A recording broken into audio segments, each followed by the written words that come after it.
Erasmo de Rotterdam, que fue el que hizo la compilación que hoy llamamos Textus Receptus, o sea, la primer compilación seria, aun cuando tenga algunos errores, algunos defectos, la primera compilación seria del Nuevo Testamento en griego.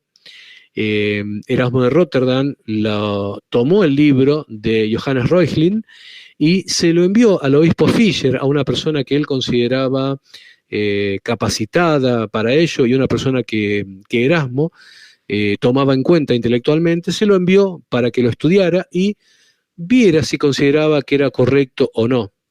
Porque Reuchlin decía que la Kabbalah proviene de una revelación que es provocada por la iluminación divina.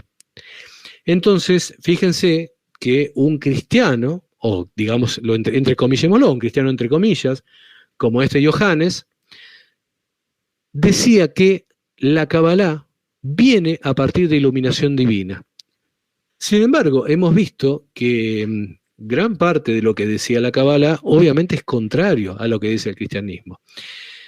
Obviamente esto Johannes Reuchlin lo ve al principio, cuando recién se está produciendo la reforma. Yo no sé si esta gente hubiera tenido más tiempo para desarrollar estas cosas, hubieran seguido en esta tesitura. Pero bueno, hay algo interesante en esto, y es ¿por qué los cristianos se interesan en la Kabbalah?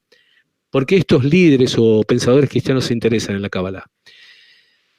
Hay varias ideas de qué es lo que los llevó a que esta gente se interesara. Bueno, una de las intenciones de estos cristianos es convertir a judíos. Ellos querían que los judíos se convirtieran al cristianismo, mostrándole las similitudes que hay entre la Kabbalah y el dogma cristiano. Fíjense que es un poco de lo que estamos hablando, ¿verdad? Otra de las ideas que mueven a estos cristianos es la idea de que la Kabbalah conducía a la magia y al ocultismo, entonces se interesan en conocerlo, muchas veces para poder contrarrestarlo. Y otra de las ideas es de que la Kabbalah sería una fuente para poder acceder al conocimiento profano, ¿sí? Al conocimiento que estaría por fuera de lo que la religión enseña. Bueno, esto no es algo menor porque muchos consideraban que la Kabbalah era una reacción de los pensadores judíos contra la escolástica, eso que habíamos hablado, ese conocimiento que había tenido en la Edad Media. Y no es casual que esto ocurra porque la reforma se produce cuando está llegando el llamado Renacimiento. Acuérdense que una de las definiciones que pedí que retuvieran al principio es precisamente la idea de lo que era el Renacimiento. Bueno, junto con el Renacimiento, la Kabbalah atrajo también a los reformistas.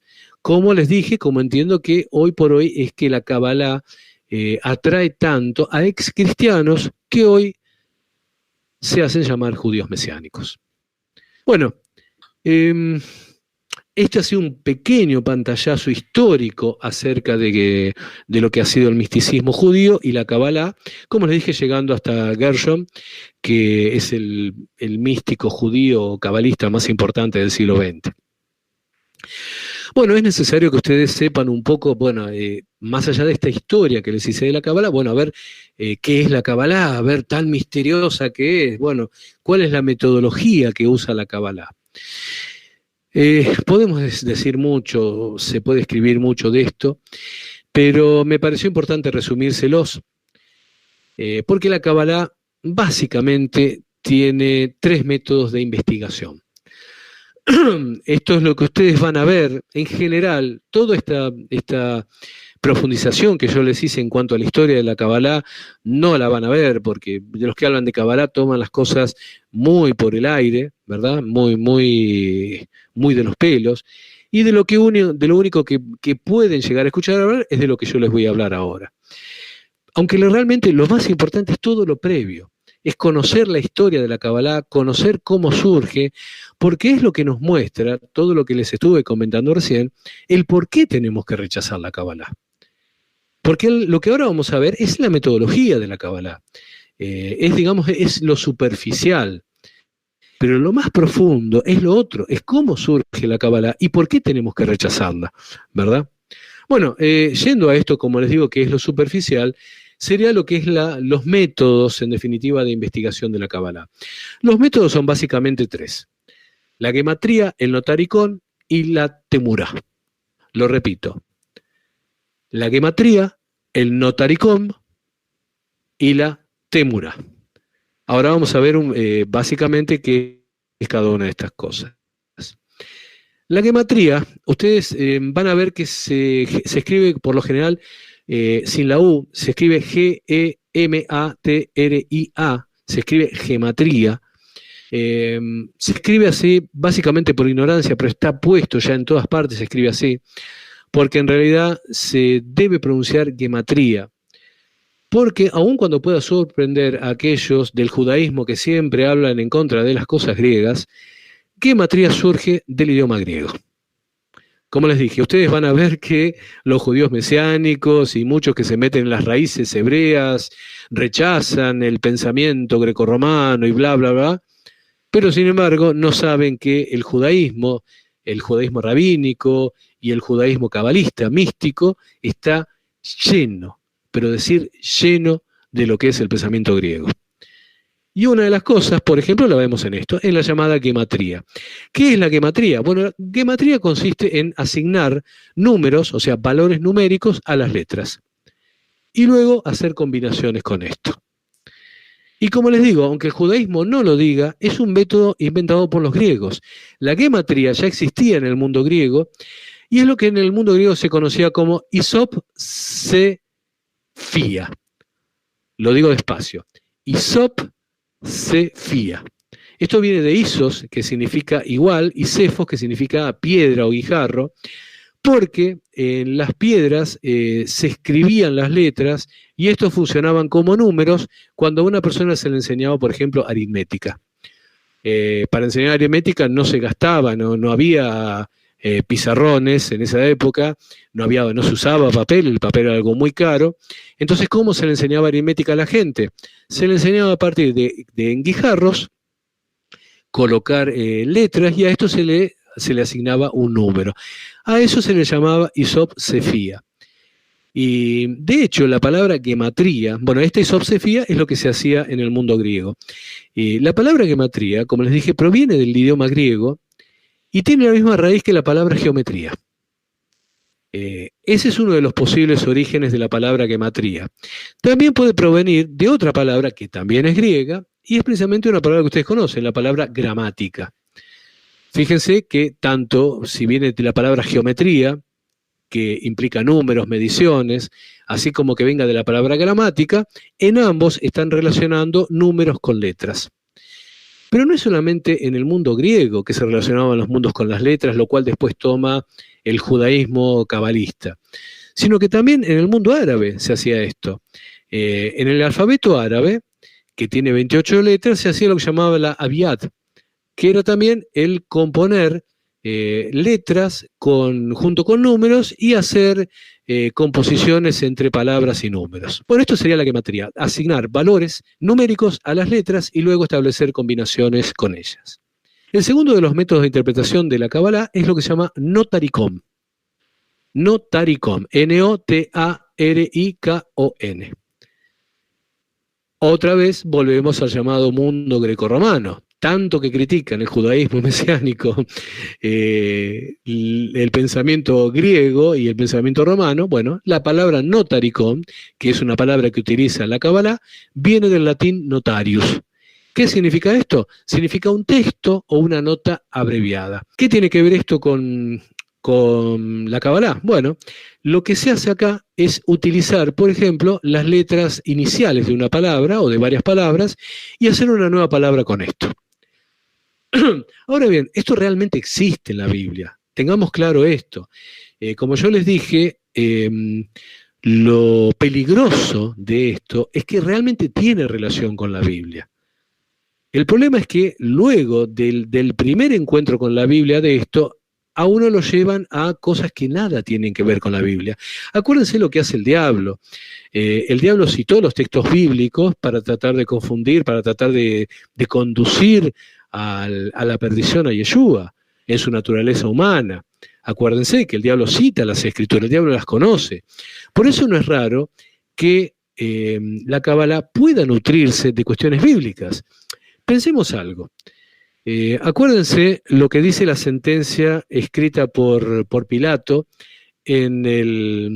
arriba del estaurus, de la cruz en la cual es puesto nuestro Señor. Acuérdense que él escribe Jesús Nazareno, rey de los judíos, ¿sí? Yo les he comentado que esto en hebreo es Yeshua Anosri Bemeleja Yehudim. Cuando uno toma las primeras letras de la composición de esta frase, queda Yod Hei Vav Hei, que son las 4 letras del nombre sagrado. O sea, cuando los judíos religiosos vieron eso, acuérdense que le dicen a Pilato, no, quita esto, di que él dice que es el rey de los judíos. Porque si Pilato cambiaba la frase, iba a ser un resultado distinto viendo las primeras letras. Lo repito, esto escrito tal cual lo mandó a escribir Pilato, o sea, Jesús Nazareno rey de los judíos es Yeshua Anosri Bemeleja Yehudim. Si uno toma las primeras letras de cada una de estas palabras, de la frase, queda Yod Hei Vav Hei, queda IHWH, como nosotros lo usamos en la actualidad. Esto es lo que ellos vieron, que ahí se estaba crucificando precisamente a Dios, ¿sí? Estaba Yahweh en la forma del Hijo.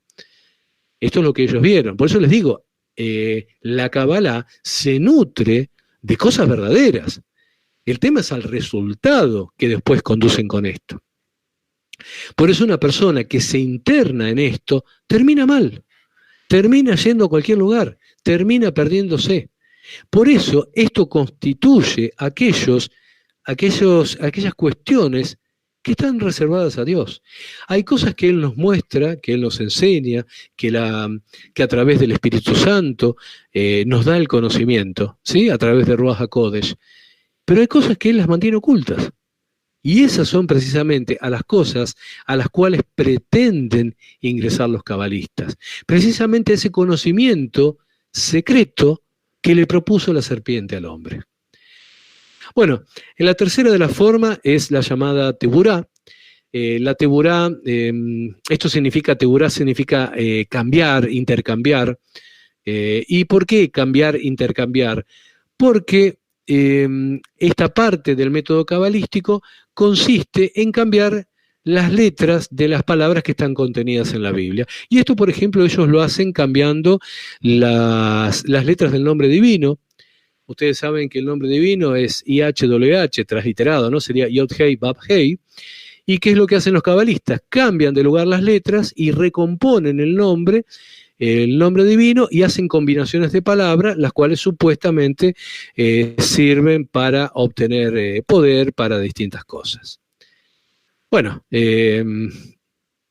les puedo decir, dentro de lo que sería este cambiar de letras, dentro de lo que sería la temurá, hay 3 formas, la Atbash, Abgad y Atbam. La Atbash, lo cuento simplemente para que ustedes lo tengan presente. Esto consiste en cambiar la primera letra de una palabra por la última del alfabeto. Por ejemplo, si una palabra, la palabra amén, en castellano, comienza con la letra A, ¿qué es lo que hacen? Lo reemplazan por la letra Z, y se fijan si con esta nueva combinación se puede entender alguna palabra. O bien o bien el otro método, que es Abgad, cambian una letra por la letra anterior. Por ejemplo, yo escribo la palabra teja, cambio la letra T por la letra S, la letra E por la letra D, la letra J sería por la letra I, y la letra A por la letra Z. Me queda la palabra zdith, que no significa nada en nuestro idioma. Pero ocurre que en hebreo, como el hebreo también no tiene vocales, cuando uno hace estos intercambios, estos juegos de palabras, a veces aparecen palabras. Entonces, imagínense que los cabalistas están todo el día inventando cosas, inventando palabras, sacando cuentas, haciendo números. En definitiva, en lugar de estar leyendo las escrituras, se pasan todo el día haciendo estas combinaciones y en algún momento obtienen alguna palabra. Obviamente, si yo me pongo a rebuscar y a dar vuelta y a dar vuelta y a dar vuelta, al final tengo alguna palabra. Estas son las supuestas revelaciones que esta gente tiene. Como puede verse, estas son tareas de delirantes, son personas comprometidas con un juego que realmente los aleja por completo del contenido de las Sagradas Escrituras. Bien, Alguien va a decir algo, pero le comento, para mí esto ya es suficiente y considero que les he dado un pantallazo más que claro de lo que es la Kabbalah y de lo que es todo su contenido. Por mi parte, el tema estaría terminado.